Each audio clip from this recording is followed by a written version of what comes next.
अस्सलाम वालेकुम student 8 class में मिस आसमा कामरान। लेक्चर नंबर हमारा 5 है। टॉपिक हमारा बायोटेक्नोलॉजी है। सब टाइटल हमारे पास जनरल एप्लीकेशन ऑफ बायोटेक्नोलॉजी, जिसमें हम हेल्थ और इन्वायरमेंट को आज डिस्कस करेंगे। हेल्थ से मुराद जो है वो सेहत है। सेहत, इंसानी सेहत जब ठीक होगी वही तो तभी वो कोई काम कर सकेगा। तो जो हेल्थ का जो फील्ड है उसमें बायोटेक्नोलॉजी ने बहुत ज़्यादा अहम किरदार अदा किया है और इसकी बदौलत बहुत ज़्यादा ऐसी बीमारियां हैं जिसका पहले पास्ट में कोई इलाज नहीं था, लेकिन अब उसको बहुत अच्छी तरीके से उसकी ट्रीटमेंट उन बीमारियों की जा रही है, और ये सिर्फ़ और सिर्फ बायोटेक्नोलॉजी की वजह से है। ठीक है, अब आपके पास पेज नंबर बुक में 41 पर जो है वो इसमें काफ़ी ज़्यादा डिटेल में लिखा हुआ है। मैंने यहाँ थोड़ा सा लिया था क्योंकि हमारे पास टाइम भी बहुत कम होता है, उसके अंदर हमने आपको लेक्चर को भी कंप्लीट करना होता है। बायोलॉजिकल टेक्नोलॉजी जो है are also use for curing disease and improving health. The disease for which there was no adequate treatment can now be treated. Past में ऐसी किस्म कुछ ऐसी बीमारियां होती थी जिनके ट्रीटमेंट नहीं हुआ करती थी, लेकिन अब उन्हीं बीमारियों की बहुत अच्छी ट्रीटमेंट बायोटेक्नोलॉजी की बदौलत मुमकिन है।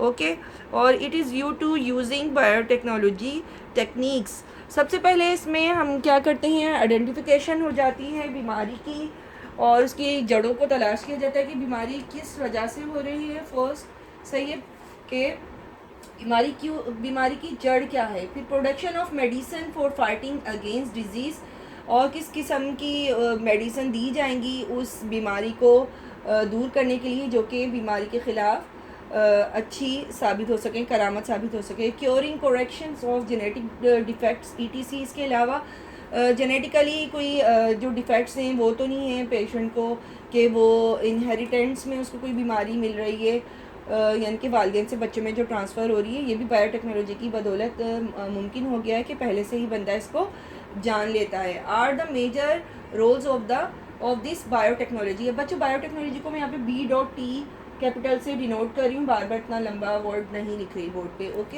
Here we discuss some important technology products which are use to save lives. हम यहाँ पे कुछ बायोटेक्नोलॉजिकल प्रोडक्ट्स को बता रहे हैं जिसकी वजह से ज़िंदगी जो है वो बहुत ज़्यादा आसान हो गई है और बहुत ज़्यादा ख़तरनाक किस्म की बीमारियों की ट्रीटमेंट अच्छी तरीके से हो रही है। फर्स्टली इंसुलिन आ जाता है आपके पास, यूज़ फॉर डायबिटीज़। इंसुलिन जो है वो डायबिटिक पेशेंट जो कि शुगर के मरीज़ होते हैं उनके लिए इस्तेमाल की जा रही है और बहुत अच्छी और करामत साबित हो रही है पेशेंट्स के लिए। वैक्सीन है, use against many infections disease, जो कि मुख्तलिफ बीमारियों के ख़िलाफ़ इस्तेमाल हो रही है। जब बेबी बॉर्न होता है, छोटा बच्चा पैदा होता है, उसको बॉर्न से लेकर जब वो पैदाइश हो जाती है उससे लेकर 6 साल तक उसको मुख्तलिफ 8 बीमारियों के लिए वैक्सीन्स की जाती है, ताकि वो बीमारियाँ उस बच्चे के ऊपर अगर खुदा न खास्ता अटैक भी करें तो बच्चों के अंदर इम्यून सिस्टम स्ट्रॉन्ग हो जाए, वो उस बीमारी के ख़िलाफ़ क़ुव्वत मुदाफ़ियत रखता है और वो बीमारी उनको कोई नुकसान ना पहुँचाए। तो वैक्सीन्स दी जा रही हैं जिसमें पोलियो है, डायफिथीरिया है, कोलरा है, वहूपिंग कफ है, हेपेटाइटिस वगैरह की वैक्सीन्स बच्चों को आजकल दी जा रही हैं और ये 6 साल की उम्र तक ये काम जारी रहता है। इसके अलावा ग्रोथ हार्मोन है जो कि यूज़फुल फॉर स्टिमुलेटिंग ग्रोथ, कि वो बॉडी के उन पार्ट्स को जाके स्टिमुलेट करता है और उसमें नशोनुमा में इजाफे का बाइस बनता है। इस तरह जो बच्चे होते हैं या जो बड़े होते हैं उनकी ग्रोथ जो है वो बहुत अच्छी तरीके से होती है। फिर हमारे पास आ जाता है बीटा एंड्रोफिन। बीटा एंड्रोफिन एक किस्म की पेन किलर है, यानी कि अब हमें सर दर्द होता है तो हम पेनाडोल की 2 टैबलेट्स ले लेते हैं। इस तरह बीटा एंड्रोफिन भी जो है वो पेन को दूर करने की जो है वो टैबलेट वगैरह है। इंटरफेरॉन जो है वो एंटीवायरल प्रोटीन है कि किसी भी वायरस के ख़िलाफ़ उसको हम यूज़ करते हैं और वो हमारी बॉडी के अंदर इम्यून सिस्टम को स्ट्रॉन्ग बना देती है। इसके अलावा अब यहाँ पे आज हम डिस्कस करेंगे important biotechnological techniques. Important bio B for bio, T for technique, सही है। टेक्नोलॉजिकल टेक्निक्स को हम यहाँ पर डिस्कस करें जिसमें हमारे पास फर्स्ट वन जीन थेरापी है, सेकंड हमारा जेनेटिक टेस्टिंग है और थर्ड हमारे पास क्लोनिंग है। ठीक है, इसको हम पढ़ते हैं। जीन थेरापी क्या है? ये लेटेस्ट बायोटेक्नोलॉजिकल टेक्निक है which is use to cure genetic and acquired disease like cancer and AIDS. Cancer और एड्स के ऊपर इस पर काम किया जाता है और in this process defective genes supplemented और रिप्लेस बाय नॉर्मल जीन्स। और इसको इस मेथड के ज़रिए जो आपकी ख़राब जीन्स होती है तो उसको मुकम्मल तौर पर रिमूव कर लिया जाता है या उसको थोड़ा सा रिपेयर करके उसमें एडिशन कर दी जाती है ताकि वो बेहतर हो सके। ठीक है, कौन सी डिज़ीज़ को इसमें डिस्कस किया जाता है, यानी कि इलाज किया जाता है या ट्रीटमेंट की जाती है, कैंसर और एड्स, जिसको HIV मेडिकल ज़ुबान में कहा जाता है। इसके बाद जेनेटिक टेस्टिंग आ जाती है। टेस्टिंग से मुराद आप किसी चीज़ को मालूम करना, किसी चीज़ की वजह दरियाफ़्त करना या किसी चीज़ के बारे में मालूमात हासिल करना। ये तरीका जो है, genetic testing is one of the latest biotechnological technique use for genetic diagnosis of inherited disease. ये इनहेरिटेंस क्या है, विरासती जो विरासती डिज़ीज़ हैं, यानी कि वालिदैन से बच्चों में जो ट्रांसफ़र होती हैं, उन डिज़ीज़ के बारे में जेनेटिक टेस्टिंग से पता लगाया जाता है। जैसे कि हेमोफेलिया और थैलेसीमिया जो है, अगर वालिदैन को इनमें से कोई एक बीमारी हो तो ऑटोमेटिकली बच्चों में भी ये बीमारी जो है वो ट्रांसफ़र हो जाती है। और ये किस तरीके से पता चलता है ये बीमारी बच्चों में ट्रांसफ़र हो रही है, अगर वालिदैन को है तो जेनेटिक टेस्टिंग कराई जाती है। इसके अलावा जो जेनेटिक टेस्टिंग है, it is use for genetic diagnosis inherited disease. It is also used to determine a child paternity। यानी कि अक्सर आप लोगों ने ड्रामों और फिल्मों में देखा होगा कि कोई बच्चा गुम हो जाता है और बाद में उसके माँ बाप जो हैं वो मिलते हैं, तो माँ बाप जो होते हैं वो कोई दो किस्म के माँ बाप आ जाते हैं और कहते हैं ये बच्चा हमारा है हमारा है। तो उस पर उन माँ बाप क्या दोनों जो पार्टीज़ होती हैं, उन माँ बाप की और जो बच्चा होता है उसका DNA टेस्ट करवाया जाता है और उससे पता चल जाता है ये बच्चा किस फैमिली का है। ठीक है, तो ये आजकल बहुत ज़्यादा यूज़ हो रहा है। इसके अलावा कहीं एक्सीडेंट हो जाता है, जैसे कराची में भी रिसेंटली तैयारा ईद से पहले क्रैश हुआ है, उसमें जो बॉडीज़ थी वो बर्न हो गई थी, जिसकी वजह से उनका पता नहीं चल रहा था। तो उन बॉडीज़ का भी जो है वो DNA टेस्ट करवाया गया और जो फैमिलीज़ थी जिनके जो तैयारे में क्रैश हो गए थे लोग, उनका DNA टेस्ट करके फिर उनको उनकी बॉडीज़ को उनके हैंड ओवर कर दिया गया है। सही है, तो ये जो है जेनेटिक टेस्टिंग जो है वो इस मकसद के लिए भी यूज़ हो रही है। ठीक है, क्लोनिंग है अब इसका थर्ड वन तरीका इंपॉर्टेंट बायोटेक्नोलॉजिकल टेक्निक्स में। क्लोनिंग क्या है, cloning is also very latest biotechnological techniques use for treating various disease, जो मुख्तलिफ डिजीज़ को की ट्रीटमेंट के लिए यूज़ हो रही है। उसके अलावा इसका सबसे बड़ा मकसद क्या है, it can also be use for the production of animal organ. और इसके अलावा ये जो है वो एनिमल ऑर्गन जो है उसको जो है ना बनाने के लिए जो है ना वो यूज़ हो रही है। जैसे कि कोई जानवरों का कोई बॉडी पार्ट्स जो है वो डैमेज हो जाता है, जैसे हाथ हो गया, उनका पाँव हो गया या उनका पर हो गया या उनकी सींग हो गए, उसको रिपेयर करने के लिए, उसको न्यू ऑर्गन देने के लिए जो है ना ऑर्गन इंटरनली तौर पे भी और एक्सटर्नली तौर पे भी उनके जो है बॉडी पार्ट्स और ऑर्गन बनाने के लिए क्लोनिंग का प्रोसेस इस्तेमाल किया जा रहा है। अब फोर्थ पे हमारे पास था जनरल एप्लीकेशन ऑफ बायोटेक्नोलॉजी में इन्वायरमेंट यानी हमारा माहौल। हमारे बायोटिक और बायोटिक जो कंपोनेंट है वो मिलकर एक माहौल बनाते हैं। आजकल जितनी तरक्की हो रही है उसके साथ साथ जो हमारा माहौल भी बहुत तेज़ी के साथ पोल्यूटेड हो रहा है। ठीक है, तो सबसे बड़ी माहौल की पोल्यूशन जो है वो बहुत बड़ा हर जो है जदीद मुल्क का जो है ना वो मसला बन चुका है कि इस प्रॉब्लम पे कैसे काबू पाया जाए। तो इस प्रॉब्लम को भी रिजॉल्व करने के लिए बायोटेक्नोलॉजिकल टेक्निक्स को यूज़ किया जा रहा है।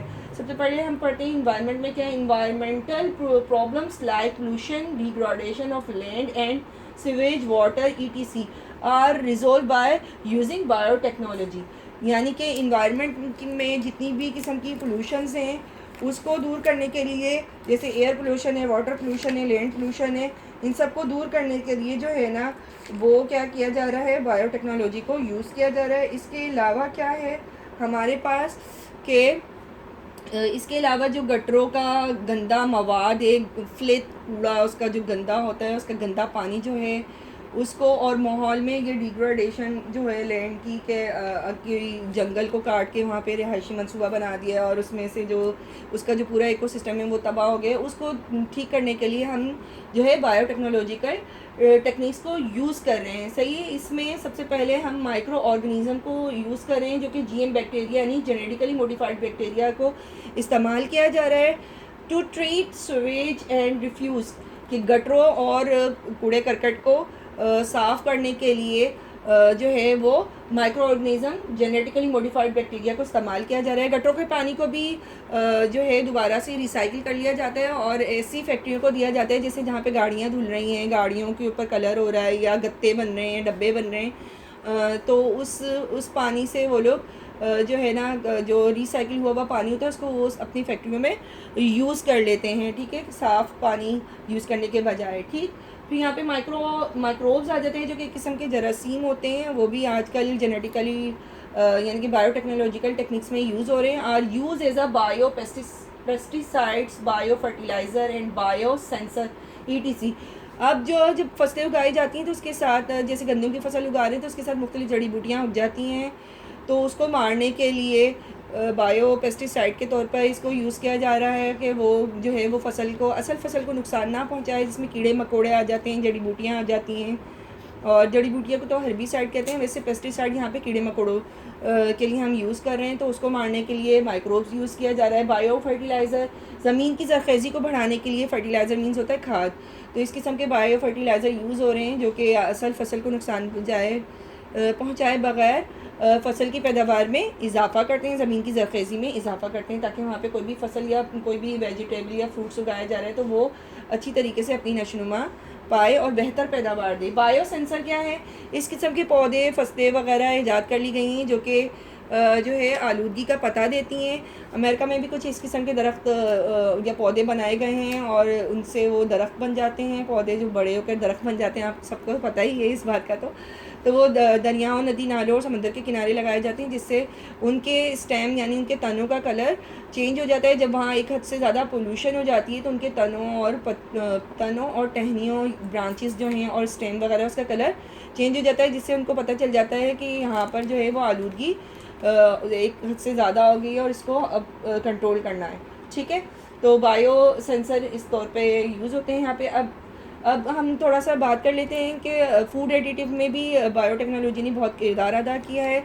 आपको पता है हमारी जिस्म में विटामिन की बहुत ज़्यादा ज़रूरत होती है और विटामिन जो होते हैं वो डेली टू डेली बॉडी को रोज़ के रोज़ देने पड़ते हैं। इसलिए अब जो लोग फ्रूट्स और वेजिटेबल्स नहीं खाते या महंगाई की वजह से नहीं खा सकते, तो उनके लिए साइंटिस्ट ने जो है वो विटामिन B कॉम्प्लेक्स, जिसको B12 कहते हैं, वो बनाया है और उसकी टैबलेट भी मार्केट में मिलती हैं। और इसके अलावा उनको मेडिसिन में भी एडिशनल तौर पर यूज़ किया गया है कि लोग इसको खाएं और अपनी जो विटामिन्स की कमी है डेली की उसको पूरा कर सकें। इसके अलावा साउथ एशियन जो मुल्क हैं, कंट्रीज़ हैं, उधर जो है ना वो बहुत ज़्यादा पुअर कंट्रीज़ हैं और वहाँ पर जो है ना बच्चे जो है ना उधर खुराक की कमी है, जिसकी वजह से उनको विटामिन A की कमी हो रही है और इम्यून सिस्टम उनका बहुत ज़्यादा वीक हो गया है। इसके अलावा बच्चों में अर्ली ब्लाइंडनेस यानी कि जो छोटी उम्र में ही उनका अंधापन जो है ना बच्चों का शुरू हो गया है। इस कमी को पूरा करने के लिए, विटामिन A की डेफिशिएंसी को दूर करने के लिए जो बायोटेक्नोलॉजिस्ट हैं उन्होंने